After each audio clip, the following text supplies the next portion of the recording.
Kimberly Middlebrooks. Welcome, Hello. Kim. How are you? I'm well, thank you. How are you? I'm good. Happy to be chatting with you. We always have some very riveting conversations. We sure do, and I'm really excited about it. So, can you just share with us a little bit before I butcher everything? But share with us about what you do, how you immerse yourself, and I know that you are changing the community with the way you lead, with the way you enable people, and you have a HR background. So tell us a little bit about who Kim is, what you do. Absolutely. Okay, so I've been working in HR almost 10 years. It's crazy to say that. I don't want to date myself, but that's almost how long it's been. And I've worked with, very diverse populations of people, very novice people, people who are very high in their career, high up in their career. And a lot of what I do is just really centered around empowerment. I am a career strategy and interview coach. So a big part of my approach is just really empowering people with tools that are going to better themselves. I do think that the trajectory that our careers have can really change our lives. It's not our life in general, right? Like it's not the only thing that we've got going on, but it can be a really big part. And a lot of times too, your career is tied to your passion and your mission. So just really empowering people and giving them tools and then just, bringing out what they have inside of them. So that's a little bit about what I do. That's fantastic. And you mentioned that you help people, you work with people, and you help with strategy as well. And I absolutely love it. So I actually invited Kim when I was organizing LinkedIn Local in January. Was it January or February? February. Yeah. Yes, February. And it was just amazing, the speech that you gave, how it impacted you, because the topic was making the invisible visible. And you share a beautiful story, the narrative that we believe. So I absolutely loved your talk. But today we are gathered to talk about this topic that we're both passionate about. Yeah. And I feel like this topic is often misconstrued or contorted or misrepresented, not just in our communities. We need to look at diversity from a very integral, holistic perspective, because diversity just does not happen at the workplace. Like everyone acts as though, oh, it's a new concept. Or when you go into university and you take one course about diversity, it's like, oh, I'm so woke about diversity. So let's dig deep. I know that you come from a HR background, and I want to hear more about your perspective, what you've seen, and then I'll bring my culture scientist perspective, and then let's have a discussion. So to start with, what does diversity mean to you from a three-pronged perspective? Because we're going to explore home, society, and work. Okay, great. So, just diversity in general, to me, I think diversity and I think different, right? And that can mean in like any aspect. I'm going to approach the work perspective first. I think what I've seen in workplaces, people say, oh, we've got some different people. We've got, a woman here. We've got a Black person here or a person of color here. We're diverse. And it's like, no, it's not that at all. That's the very simplistic, excuse the pun, black and white, very basic understanding of it. As far as home is concerned, I think again, diversity is just by different people, different cultures. Oh my gosh, people of different ages. I mean, it can just go on and on and on. And I think that maybe from a home perspective, have more diversity and inclusion, because in your home, like that's your sacred space, right? So you're in charge of it, and it can look like whatever it is that you want it to look like. So if you've got a very well-rounded perspective of what diversity is, then you can really incorporate that into home. So I think those are kind of the two that I have a lot of experience with. But I mean, I'm just so sad to say that in the workplace, it just really is not where it needs to be at all. And what was the third prong? I'm so sorry, Mila. Home, society, and work. Society, it could be schools and the communities that we belong to, nation, immigration, Absolutely. Yeah. So society, we've got some work that we've got to do as well. I mean, even if you look at, maybe religious groups or religious gatherings, those Sunday is probably one of the most segregated days of the week, right? Because we've got these people in this little cluster, these folks here, there are a lot of commonalities between them, but it's just kind of like this thing of, well, we've always done it this way. This place has always looked like this. So we're just going to keep it looking like this. And it's the workplace. Got a lot of work to do there. Oh, that's really heavy. And I'm with you, right? Workplace is the biggest struggle that everyone struggles with. Like a lot of efforts are gone into like diversity and inclusion, and it's often treated as though like it's an isolated team or isolated department that belongs in the basement, way far where the mailroom is, right? Then you've got to go down and then find those people sitting in the basement with the light flickering. I mean, this is extreme example. No, but it's true. Right. But, let's talk about culture first, because when we start creating culture, and there's lots of buzzword going on, creating culture, chief culture officer, chief culture and people officer. But when people in this situation, people in these positions do not understand culture from a widened lens and from a multicultural perspective, I don't think people will be able to really grasp what culture is or build that concept of culture needs to be innovated and evolved every single day. Because when you think about people, right? Because when we create a culture, what encompasses of a culture? I want to hear your thoughts. What comes to your mind? So many different things because culture is layered, right? It's in the way a group of people talk. It's in their dress. It's in their verbal and nonverbal, communication skills. It's in their religion. It's in their literature. You don't have the members of that culture a part of the conversation. So it's almost like, how are you going to, create an environment of inclusion for a specific group? You want to usher them in and make them feel a part of everything, but you don't have anybody that's a member of that group, a part of the conversation. Like, that just baffles me. And you see that a lot, I think, in the entertainment industry, right? There are different, this particular culture. And then you look at the project that they produce and nobody from that culture is a part of it. And it's just like, how? How is Yes.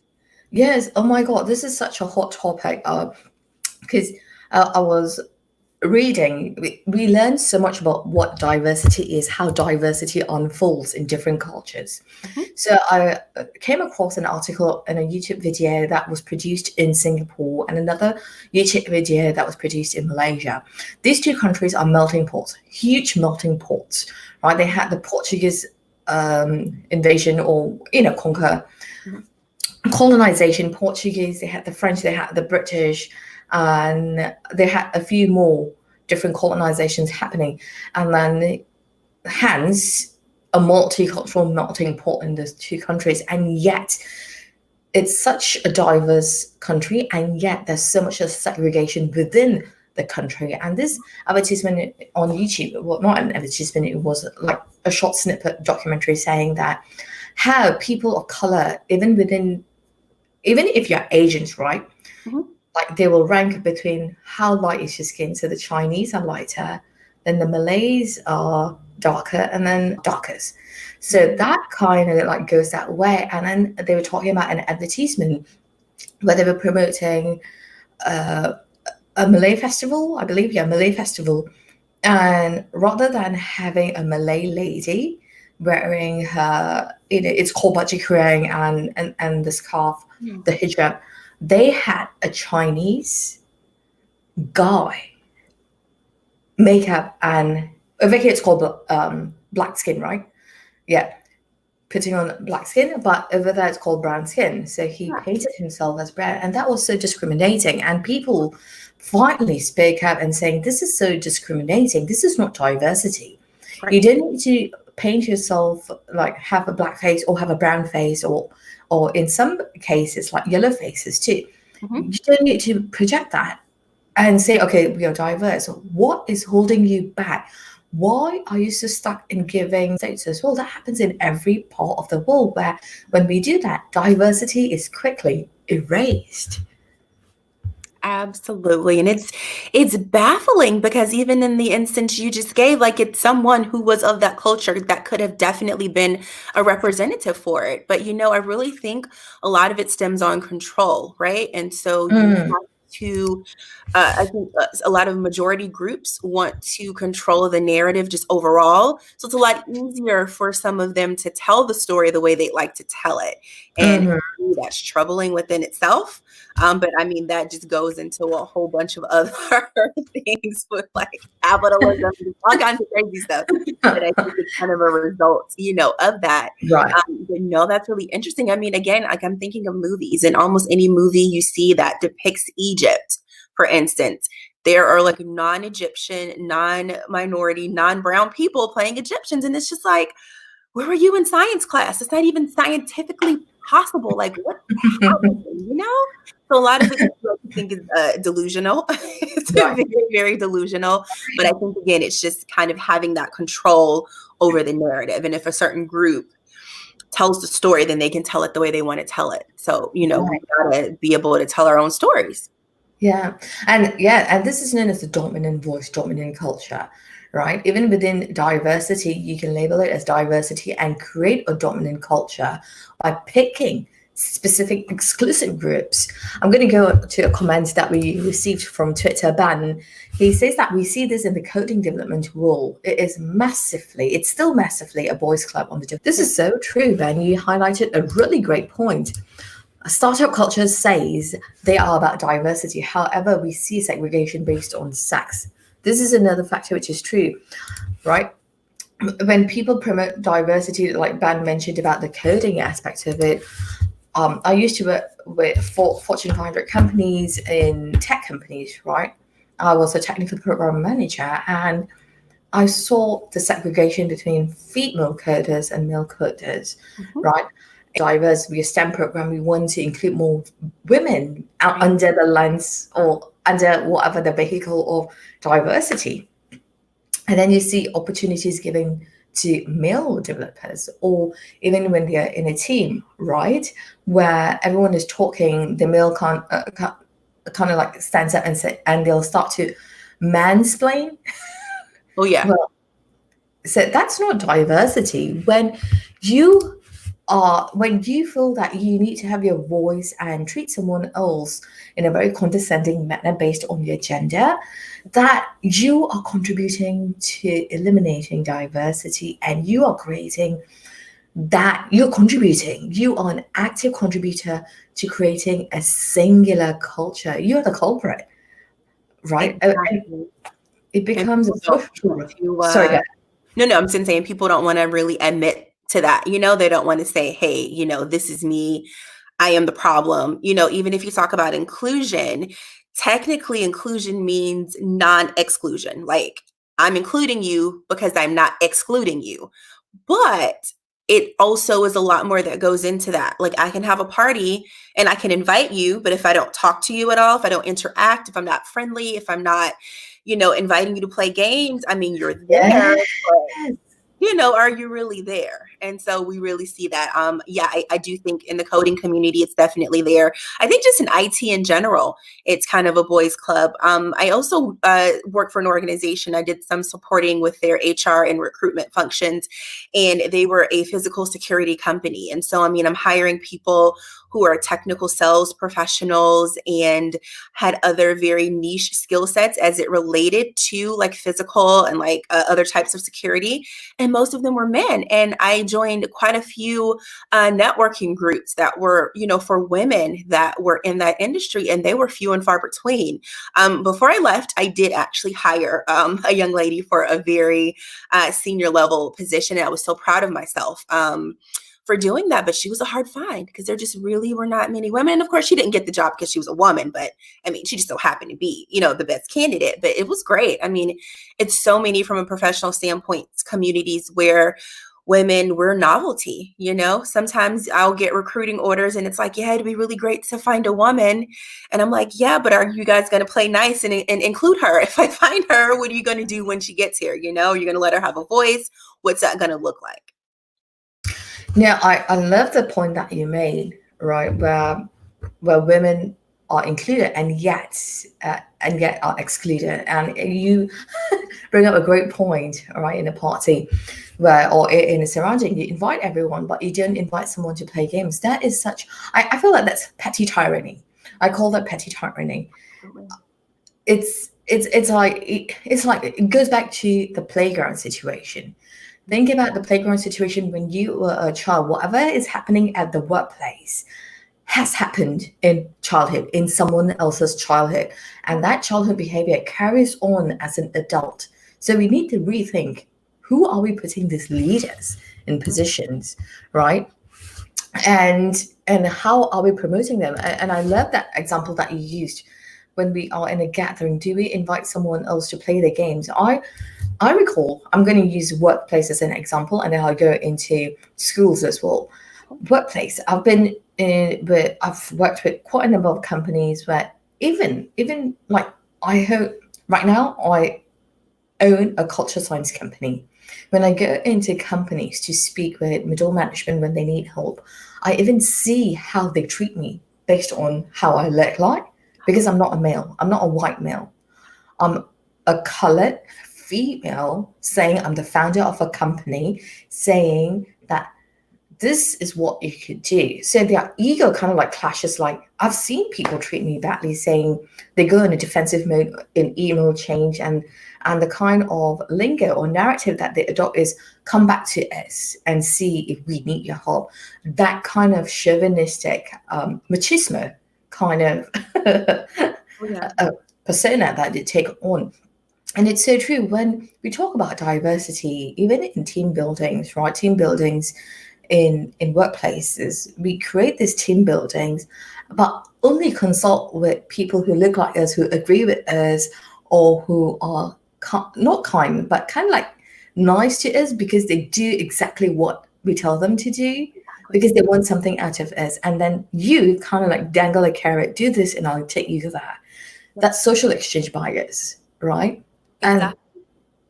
And that's when we leave out people, and that hurts diversity. And going back to the startup culture, everyone thinks, oh, we are hip, we are also progressive, but most startup cultures, they are not hip or progressive, because they still operate from a perspective of, we are all millennials, we are all Z generation. I don't want old people. Right. Exactly. That's very, very true. And I think you're right. Even just having that idea of we're all in the same generation, so we're diverse, we're hip, and it's just like, no, it doesn't go like that at all. Like, one part of diversity, I think, is multi-generational. Like, I've done quite a few studies on it. And it's so funny when managers, want to treat their employees the same way. And I'm not saying that you treat them differently based on anything, but you have to communicate with people differently. You can't say, okay, or you can't assume either, right?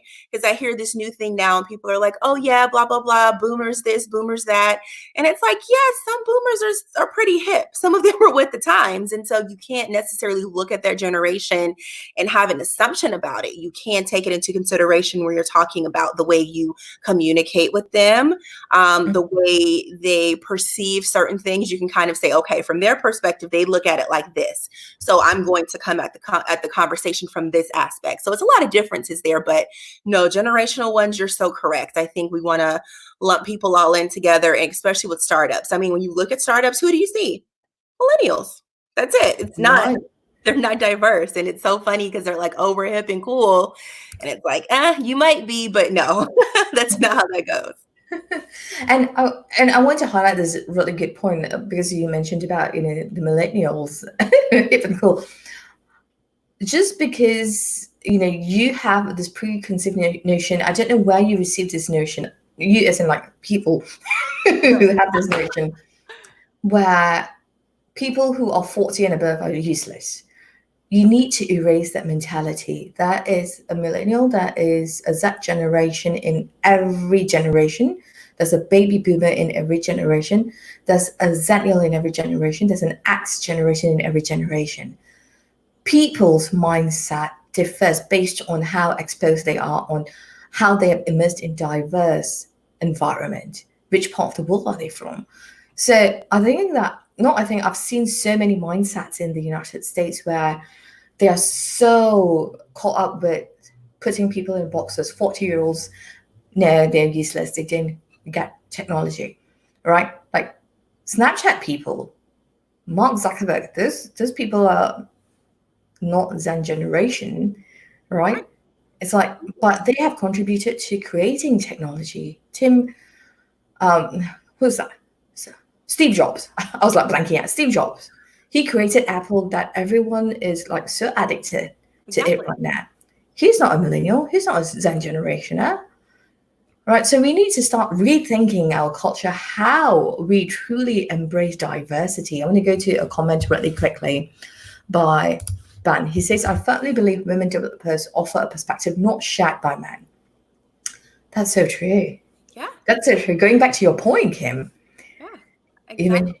It's really interesting that it's not valued, but if we just really look at it, like patriarchy is really woven into the tapestry of just everything of life, and it's sad to say, but I think that's an underlying factor in kind of all of this, because I do think that there is diversity with including women. But then here's the thing too, sometimes when people include women, they have this whole idea that we're a monolith, right? That, okay, we've got a woman, we've got the whole woman thing covered. And it's like, no, you probably need a couple of us, because we're going to think differently. We're going to approach it differently. Yeah, we might approach it differently from men, maybe. And men aren't even a monolith, which is interesting because they, kind of don't really get the rap for being monolithic, but we do. And so you can just, diversity can be just dissected and broken up into so many different pieces, because it's a very complex concept. And I think it hasn't really taken off the way it should because it's so complex. And we're kind of lazy as people, we want to do what's easiest and what's quickest and fastest. And if you're talking about organizations, at the end of the day, they're not profitable because they're diverse. They're profitable because they're pushing whatever product and or service they are, giving to the market. And that's really what their main focus is. I think that diversity inclusion is just a byproduct. And it's something that the evil HR people talk about, and when they see us coming, they run. No, I love what you just mentioned, and that makes me pose this next question: how we can rethink diversity even within groups of women, right?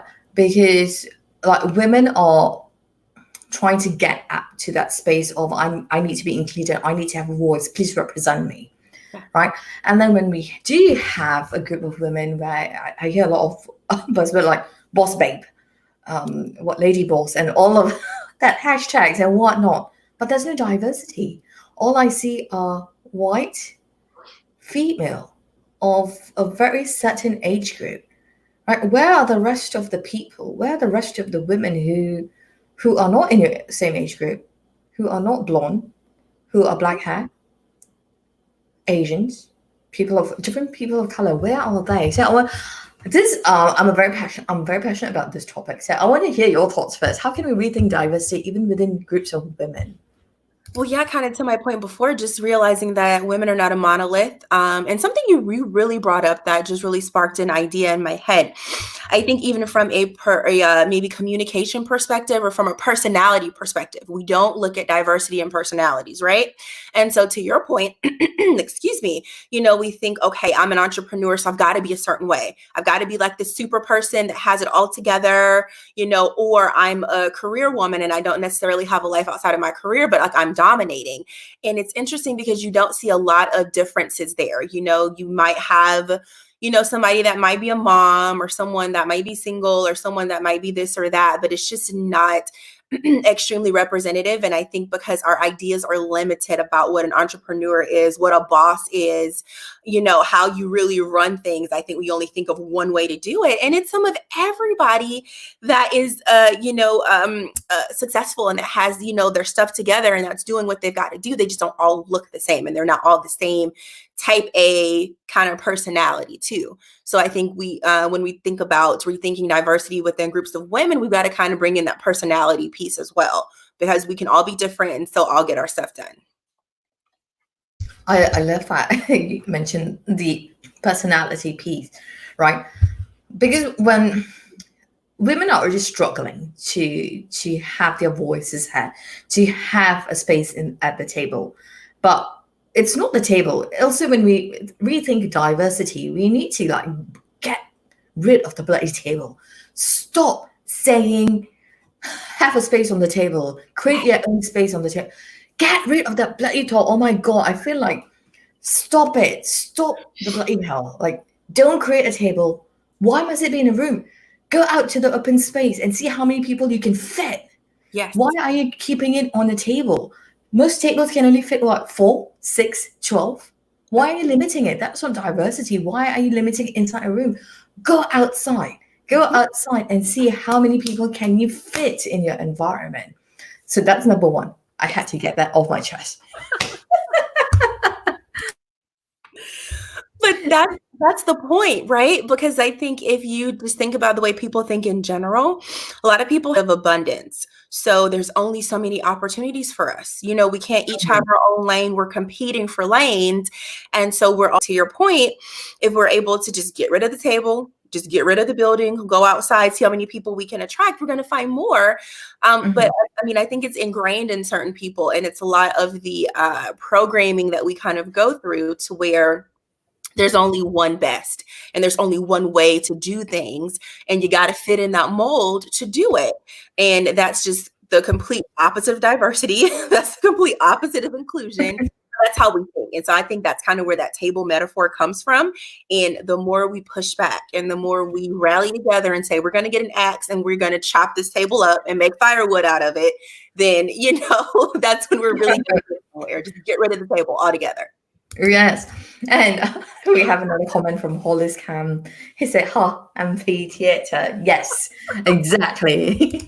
Oh yeah, I love it. I can picture it now. Even if you think of the table the size of a football field or something, right? It's a lot of people. Yes. And that's what we need to push things forward.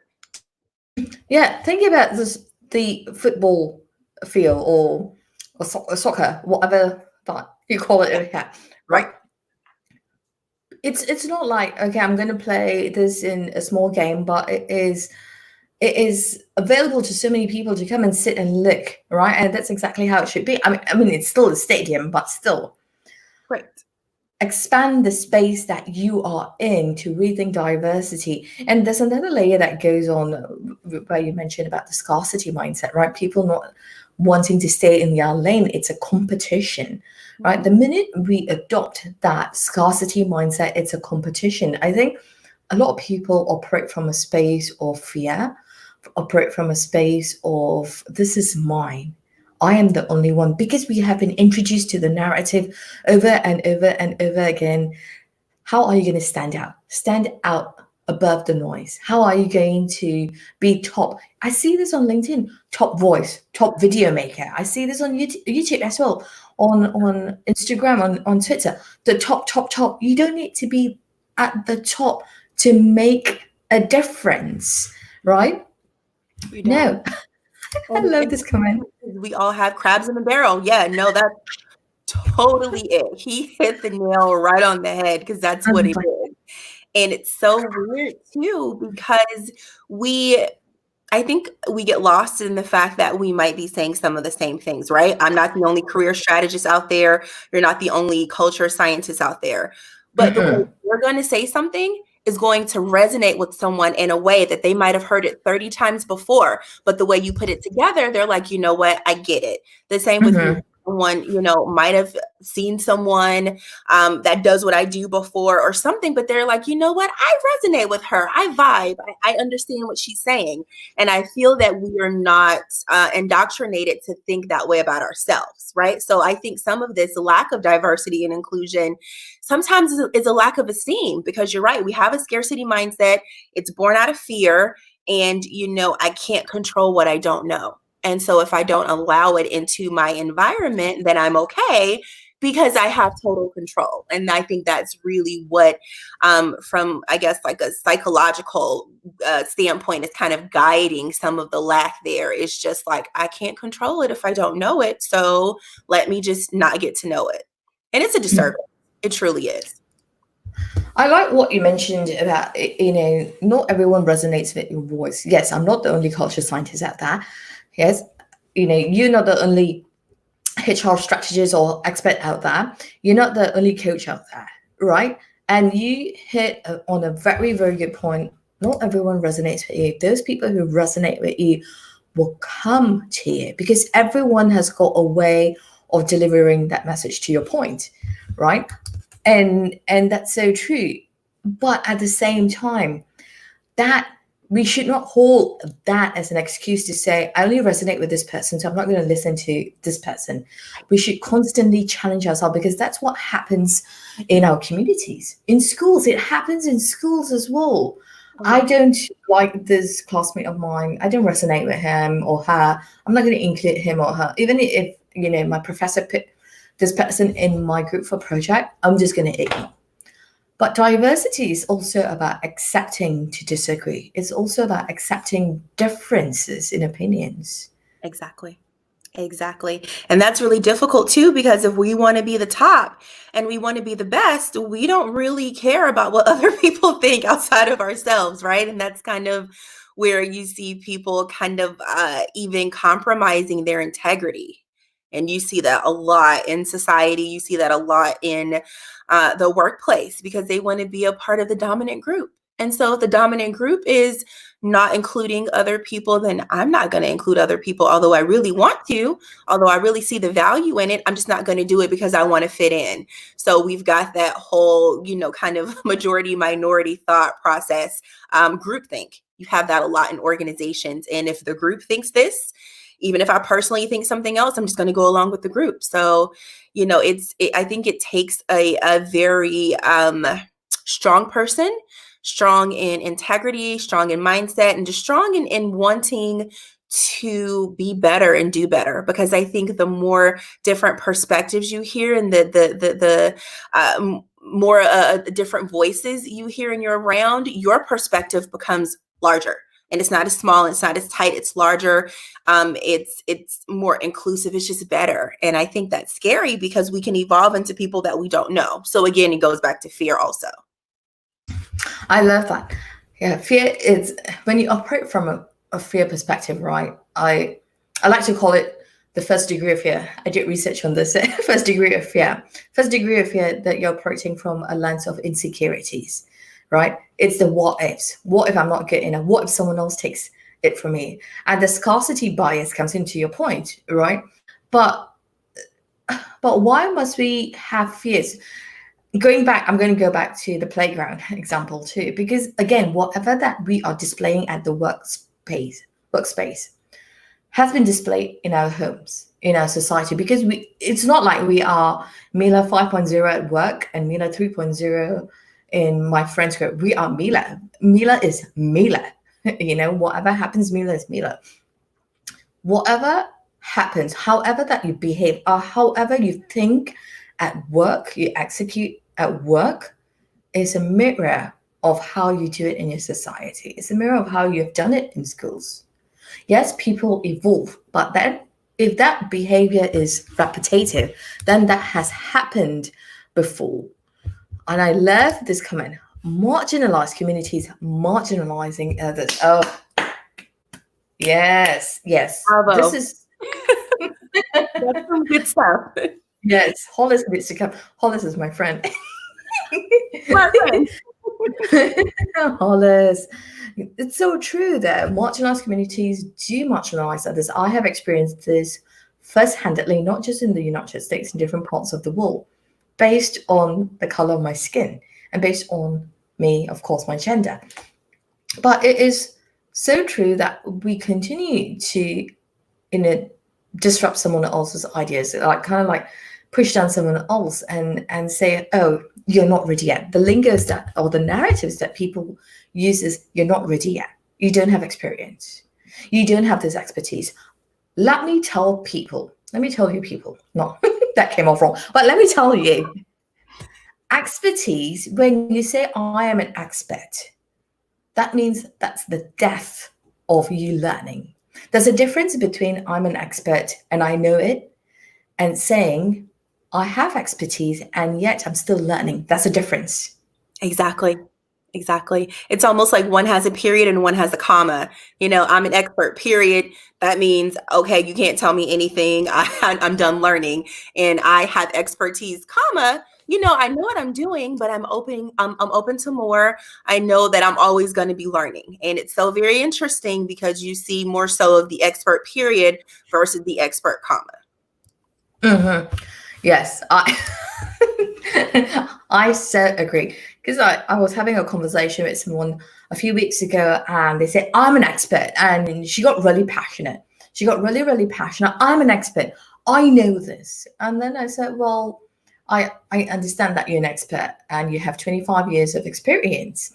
I totally understand that. I'm not disregarding that. But don't you think within that 25 years, things definitely has shifted and we are adopting? But to say that I'm an expert, I've done this for 25 years, makes me want to question, have you done the same thing over and over again for 25 years? Or have you innovated it for 25 years and saying, hey, this is what I've seen, but I don't know everything? Because even us as humans, we are evolving, right? We are evolving. The kind of food that I liked 7 years ago is no longer valid. I'm allergic to it now. The kind of environment that I was part of 16 years ago, it's no longer the environment that I am in right now. The kind of environment that I was in 5 years ago, it's not the environment I am in right now. Even your eyesight changes, even your mood changes, even your hair changes. So how can you say I'm an expert? Even doctors are not expert because everyone's body is different. So I want to just put it out there. There's a difference between saying I'm an expert and saying I have expertise, but I'm always learning because things are changing and evolving. Exactly. And that's part of diversity. Oh, yeah. And I think that also just it kind of makes you more, it personalizes what you're doing, right? Like, I think that there's still a very robotic kind of personality and approach and perspective to people that are like, I'm an expert, because it's just kind of like that whole thing of how dare you challenge me? How dare you ask me any questions? How dare you, suggest anything? And I mean, I know, from both of our backgrounds, we probably experience that a lot, right? We come in, we've got this innovative idea, we see a problem, or we see a gap and we have this solution we're ready to implement. And people are like, whoa, hold on, wait a minute. That's not how we do that here. We do what we've always done. You need to fall in line. And it's just like, both of us are very rah, rah, rah. And we're like, no, we're not going to do that. Oh my God, that is so true. That's so true. I remember when I first joined Amazon, I was a technical specialist. I joined as a technical specialist. It was, and like, you're like, hey, because when you're new, you see things from a different perspective, right? And when you see things from a different perspective and you want to help, and not all intentions are good intentions, or taking it as good and not step on everyone's toes, not come in and say, oh, you are here. You need to get back in line. And that made me rethink, what the bloody hell are you talking about? Facts. Like, where is this line you speak of? What is it? What's going on? No, I've definitely been in a similar situation. And it's funny because I feel that in professional settings, you know what? I just think in life, like, people think they know what they want and they don't get it. And then when they do get it, they're like, wait, we were not ready for that. We were not ready for you. We're not ready for your ideas, and sometimes, I had an opportunity earlier this year that I walked away from because it was getting to that point. During the interview and courting process, they're telling me all the innovation they're looking for. And I'm like, oh my gosh, this is perfect because I've got ideas. And I came in. And then it got to the point where, whoa, wait a minute, we don't know. It just got uncomfortable. And at that point I felt it was best to move on. But it's really interesting because a lot of companies and a lot of people don't like diversity from a thought perspective. We're talking about people of color, we're talking about women, we're talking about personalities, but diverse thought, oh my gosh, that as them, then to look different and have the same mindset is almost like, how dare you? Like, I love you have to do that. I love that you mentioned that, right? Challenging uncomfortable feelings. That's so true, right? Most people want diversity. I've had people tell me, I'm not racist, I've got that black friend. I'm not racist, I've got that brown friend. Oh, bloody hell, you're racist. You are having friends as a token. A few years ago, when I first came to the United States, my husband and I went to this Indian restaurant. And there was another group of people standing right in front of us. And one in the group, there were like Caucasian people. And the Caucasian people looked at their Indian friend and said, hey, go pull some strings and get us a table. Just because he was brown, so he supposedly had to know the owner. And I was like thinking, this is tokenism. So are you having friends of different color? And that was not the only example I've seen. I've seen this happen most of the time in different parts of lifestyle. When I say lifestyle, it can be, when you're in a friend setting or when you are in a school setting, there's always people not being mindful about how they speak or what they say, right? I've had situations where, when people say diversity and people come up to me and say, hey, bring it's like, what do you want me to bring? Sandwiches? Like, what, egg sandwich? And for them to make that assumption is another form of like dismissing, right? You're not really wanting to embrace diversity, but you're wanting to embrace diversity from your stereotypical perspective, what you have been unconsciously, consciously exposed to, what you see on the telly. I think this is when people need to start challenging their uncomfortable feelings to the point that you made. When you hire someone who does not look like you in the form of diversity, right? Or when you invite someone into the playground who does not look like you and you want to play a game and tell them, no, I don't want to hear your game. Come and play the game that I want you to play. Again, whatever starts at the playground happens at the workplace as an adult as well. If you have been having that mindset about, no, I'm going to dismiss you, I want you as a friend because you're colored, and not wanting to understand that transfers into your friendship, even as a teenager, even as an adult, right? Even in the workplace, that transfers. And you highlight a very good point. Diversity is also about challenging those uncomfortable feelings. If you feel that someone whom you hire or someone on your team does not look like you, sound like he has got a different idea than you need to put your ego away. Diversity is also about checking your ego and questioning yourself, why is this making me feel so uncomfortable? Exactly. Why is this challenging me? Why am I being afraid? Yep, exactly. And that's the thing that people just don't want to do. They don't want to say, okay, I walk past the person of color and I clutch my purse. Why did I do that? They're just like, well, I did it because they're probably going to steal it, and it's just, it's interesting. And it's extremely interesting to see, of course, with social media and the fact that we've got so much technology at our fingertips. You see tons of videos and you hear audio of people accosting folks because they're like, you don't look like you belong here. Like, it's getting traumatic for me. So I really stopped. And I watched one the other day though, and it was a young lady in her neighborhood. And this gentleman very clearly came out of a UPS truck, very clearly had on a UPS uniform, very clearly had packages. And she questioned him and asked him where he was from and what he was doing there because her car had gotten broken into and he looked suspicious. And I was like, Like, it just doesn't make sense to me. Mhm. And I think it gets to a point where people are delusional with it sometimes because it it so challenges, what they think and what they've been brought up to think. And it's just Mhm. easier to sound crazy than to stop and say, you know what? I have been taught this, but this is not really the case. And maybe if this is true in, certain places with certain people, it's not true right now. So I need to change my behavior and act differently.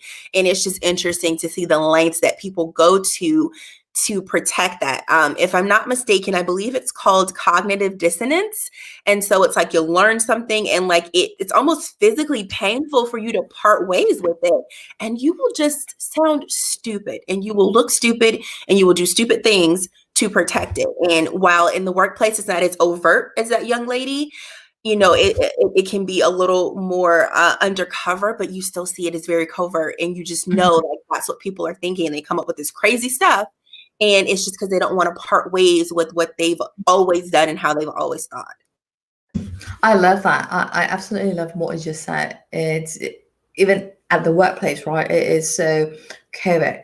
And I'm going to use this example. I've seen a lot of people where I've been in teams where I witnessed this first-handedly, where managers, where if they are white female managers, they'll look at the other team members. If it's a colored person, the narrative is always, she's not ready yet. She doesn't have experience. She can't take instructions. She doesn't understand the English, right? And all this is like set in the form of, oh, it's performance, it's productivity, but right, if a colored person like presents something and it kind of like challenges with their views, right? To your point, it's cognitive dissonance, right? Challenges with their views. They're like, well, I didn't think you're ready yet. This is not what we need. I didn't think that you are confident. I didn't think that you can present. I didn't think that you're ready yet. But if it is a white female or male presenting, they will change the narrative as, oh, this is a great idea, great ownership. Thank you for being a leader. This is fantastic. You are creative, you're innovative. But the colored person does not get the same narrative if it comes from a very diverse perspective. Yep. So I think we really need to rethink diversity. I want to hear your thoughts. No, I mean, that's been me.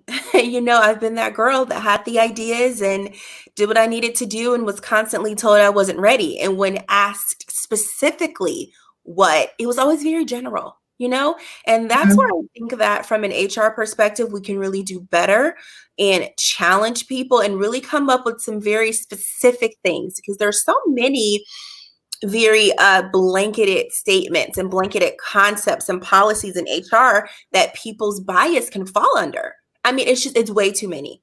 And some of it's performance. And even if you come from a position where there are metrics, but some of Yes. those metrics are, subjective, oh, it's over. It's a wrap. Because you can say, like you said, this person, does not have the leadership skills. And a lot of times HR, professionals don't say, okay, well, tell me about the instance where you told them to lead and they failed at it and tell me how they failed. And they can't say it because they've never even been given the opportunity to do it.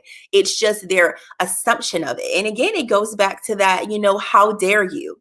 How dare you, woman? How dare you, person of color, come into my workspace and have good ideas and be able to articulate yourself, be professional, know your job? Like, how dare you do that?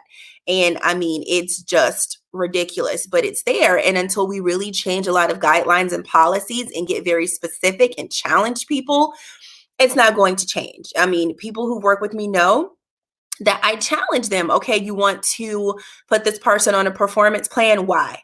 You want to end this person's employment? Why? We've got to talk about it. And it's got to be some very tangible, very specific things. We can't go with general because general just doesn't work because this is not a generalized kind of thing. It's very nuanced and it's very complex. I love it. I love it. And you mentioned something about performance. I'm passionate about performance as well. Maybe approach performance from a diversity perspective. I want everyone to listen loud and clear. Performance from a diversity perspective. Think about your child in school. Your child performs learns, executes differently. An adult does the same thing, right? You can't make everyone run a 5K race when everyone's strength, stamina is all different. That's exactly how it is at the workplace. You can't treat your humans like robots and say, this is how we are going to measure you. To your point, Kim, you can't say that because every different rates. Some people achieve burnout within the first month. Some people achieve burnout within the 3 months, dependent on the variables of their environment, right? Recently did a research of how people are treated within the first 3 months. People of color didn't get much resources as opposed to people who are Caucasians. And that plays a huge contribution to performance. People who got more one-on-ones with their managers were Caucasians or males, and minorities like POCs or women were left out. That plays a huge part in someone performing. That plays a huge part in how diversity is played out in your environment. Let it be in schools. This can be transferred in schools as well. If a student is not performing well, why? Look at the variables, right? Again, going back to my point is every person shows up as they are. Let it be if they're having struggles at home, whatever that you're going through, that bleeds into them, wherever they show up, school, workplaces, wherever. And that's going to impact them and affect them because emotions impact you. You can't tell someone, show up, perform really well. They are not robots. They are not the latest iPhone, for bloody hell's sake. They're not. No, you're so right about that. And even with in regards to performance and diversity, I mean, if you've got people that you relate to, you're gonna have a one-off and tell them something that's going to impact them, in a one-off situation that you might not with someone that you don't necessarily resonate with or somebody that's different culturally. So they're going to kind of, to a certain standpoint, get that advantage that other people, are not getting. And I think it's very, I think that might be the unconscious part of it. Because I mean, again, we've got some implicit bias that people don't realize they have. And a lot of managers are not even challenged to even uncover. We as people aren't challenged to uncover, what our implicit biases may be. And we're not forced to face like how that affects the way we interact with people. I love it. Absolutely. And implicit biases can change into explicit biases and then she was not given any resources. 0 resources were given to her. She created her resources. Isn't that? And this shows how much great people have, people who are of minority, let it be women, POC. We create our own resources, and yet that is not looked at as leadership. Which is insane. It's like, you give me nothing and then I create something out of it and it's still not seen. And so I think a lot of people get really discouraged by it. And then kind of to both of, I think, some stories that we've shared with one another, it does kind of span into your personal life. And it definitely does cause some issues, with mental health. I mean, how could it not? How could you not give me nothing? I give you this wonderful thing and you're like, we're just going to pass by for this next opportunity. We're going to give it to somebody else. And you go home and you cry because you're like, what? And says exactly, she's still not in a leadership position. And that's the truth. That's the reality that is happening. We try to say we are diverse, we want diversity, and yet we do not embrace those unconscious, which is implicit biases, explicit, which turns into explicit biases, and then turns into explicit discrimination. Exactly. And we want to stop it at the discrimination part. That's when we want to settle. That's when we want to, reprimand leadership. And it's like, no. This person didn't just outwardly become discriminatory. They had these little baby steps that you ignored, that you let go. Because this isn't the first time that you've heard this person say this or do this.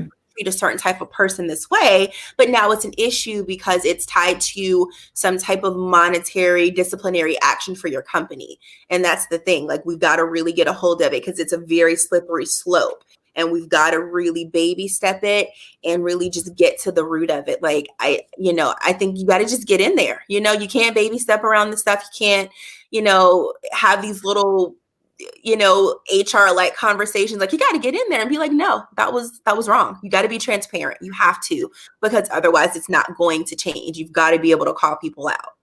Right. No, I'm with you on that. And when we rethink diversity, we need to rethink even what leadership is. It's high time to throw away the laggard ways of leadership and adopt heartship.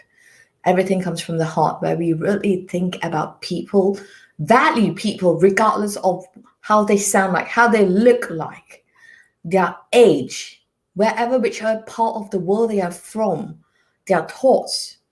Leadership is not monolingual. It doesn't look like a white male who is 60-year-old. Doesn't look like that. Neither does it look like a 40-year-old white female.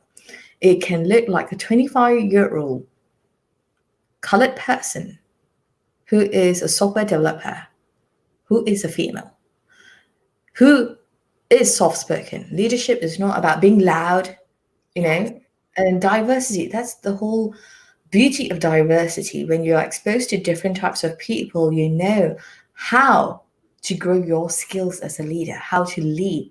When I say lead, you have to follow first in order to lead.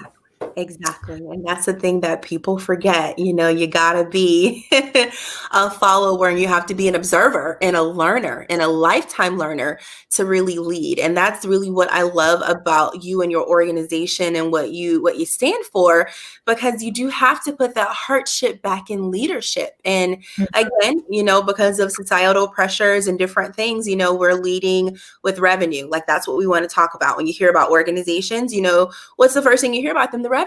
What did they close, last fiscal year? Excuse me. And, what are they pushing and how are things going? And you kind of just don't hear about the heart and the intent of the leaders. You just don't. But again, back to our points before, I think a lot of that does come from scarcity mindset, because how can I train you to do my job? Because if I do, I won't have a job anymore. And it's really baffling and quite sad. But, I'm very encouraged when it comes to diversity and inclusion, because we can't run from it. It's here. It's not going anywhere. But I also think there are a lot of people that are like you and I, and they are going to have, some similar mindsets and points. And we're going to be able to really come together and, really, really make some things happen.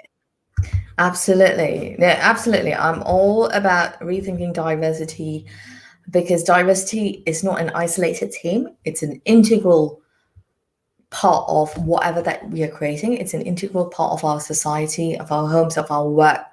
It's not an isolated department in the basement. You need to have diversity in every facet of our lives. It's a social responsibility of us. Thank you, Kim, for being on Rethink Culture, where we explore the whole science. And today we explore diversity. Thank you for being here. Thank you for the invite. Great chatting with you.